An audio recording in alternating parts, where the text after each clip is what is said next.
ಭಾರತ ದೇಶ ಕಂಡಂತಹ ಮಹಾನ್ ನಾಯಕರ ಜಯಂತ್ಯೋತ್ಸವ ಕಾರ್ಯಕ್ರಮ ನಮ್ಮ ಏಪ್ರಿಲ್ ತಿಂಗಳಲ್ಲೇ ಒಂದೇ ತಿಂಗಳಲ್ಲಿ 2 ದಿನದ್ದು ಇರೋದ್ರಿಂದ ಹಾಗಾಗಿ ಅದರ ಪೂರ್ವಭಾವಿ ಸಭೆಯನ್ನು ಅಂದರೆ ಆಚರಣೆಯ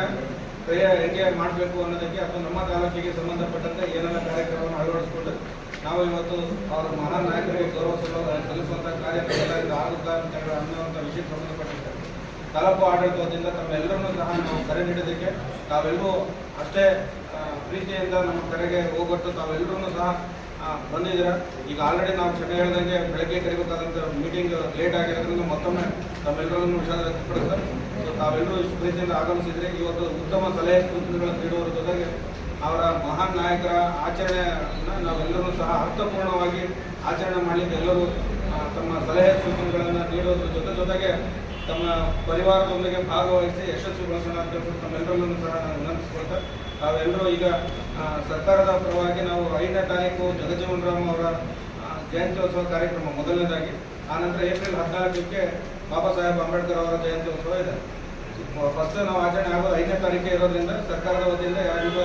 ಎಲ್ಲ ಶಾಲಾ ಕಚೇರಿಗಳಲ್ಲಿ ಎಲ್ಲ ಕಡೆಯೂ ಸಹ ಅಧಿಕಾರಿಗಳ ಮಟ್ಟದಲ್ಲಿ ಆಚರಣೆಯನ್ನು ಮಾಡಿ ತಾಲೂಕು ಮಟ್ಟದಲ್ಲಿ ಇಲ್ಲಿ ಎಲ್ಲ ಸಾರ್ವಜನಿಕರು ಮತ್ತು ಎಲ್ಲ ಸರ್ವರ ಸಹಯೋಗದೊಂದಿಗೆ ಇಲ್ಲಿ ಆಚರಣೆ ಮಾಡಲಿಕ್ಕೆ ನಾವು ಆಚರಣೋತ್ಸವ ಕಾರ್ಯಕ್ರಮವನ್ನು ಆರಂಭ ಮಾಡಲಾಗ್ತದೆ. ಅದಕ್ಕೆ ತಾವೆಲ್ಲರನ್ನೂ ಸಹ ಬಂದು ಭಾಗವಹಿಸಿ ವಿನಂತಿಸ್ಕೊಳ್ತಾರೆ. ಹಾಗೆ ಅಂಬೇಡ್ಕರ್ ಅವರ ಜಯಂತಿಯನ್ನು ಸಹ ನಾವು ಯಾವ ರೀತಿ ಆಚರಣೆ ಮಾಡಬೇಕು ಅದಕ್ಕೆ ಇನ್ನಷ್ಟು ಪ್ರೋಗ್ರಾಮ್ಸ್ನ ಅಡಿಷನ್ ಮಾಡ್ಕೊಳ್ಳೋದ್ರ ಜೊತೆಗೆ ಅವರು ಯಾಕಂದರೆ ಕೇವಲ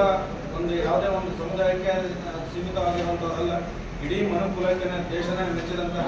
ರಾಷ್ಟ್ರನೇ ಮೆಚ್ಚಿ ಅವರನ್ನು ಪೂಜಿಸುವಂತಹ ಕಾರ್ಯಕ್ಕೆ ಇವತ್ತು ಅವರನ್ನು ನಾವು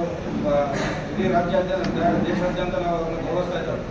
ಹಾಗಾಗಿ ನಮ್ಮ ತಾಲೂಕಿನಲ್ಲಿ ವಿಜೃಂಭಣೆಯಿಂದ ಅವರನ್ನು ಆಚರಣೆ ಮಾಡಿ ಅವರಿಗೆ ಗೌರವ ಸಮರ್ಪಣೆ ಮಾಡುವಂಥ ಕಾರ್ಯ ನಮ್ಮೆಲ್ಲರಿಂದ ಆಗಬೇಕಾಗಿರೋದ್ರಿಂದ ಆಗಮಿಸಿರೋ ತಾವೆಲ್ಲರೂ ಸಹ ಶಾಂತಿಯಿಂದ ಒಬ್ಬೊಬ್ಬರೇ ಆಗಿ ತಮ್ಮ ಸಲಹೆ ಸೂಚನೆಗಳನ್ನು ಕೊಟ್ಟರೆ ಸರ್ಕಾರದ ವತಿಯಿಂದ ಏನನ್ನು ಮಾಡಲಿಕ್ಕೆ ಆಗ್ತದೆ, ಅದರ ಜೊತೆಗೆ ತಾವು ಕೊಟ್ಟಂಥ ಸಲಹೆ ಸೂಚನೆಗಳನ್ನು ಸಹ ಅಳವಡಿಸಿಕೊಂಡು ಉತ್ತಮ ರೀತಿಯಲ್ಲಿ ನಾವು ಕಾರ್ಯಕ್ರಮವನ್ನು ಮಾಡೋಣ ಅಂತ ಹೇಳ್ಬಿಟ್ಟು ತಮ್ಮೆಲ್ಲರೂ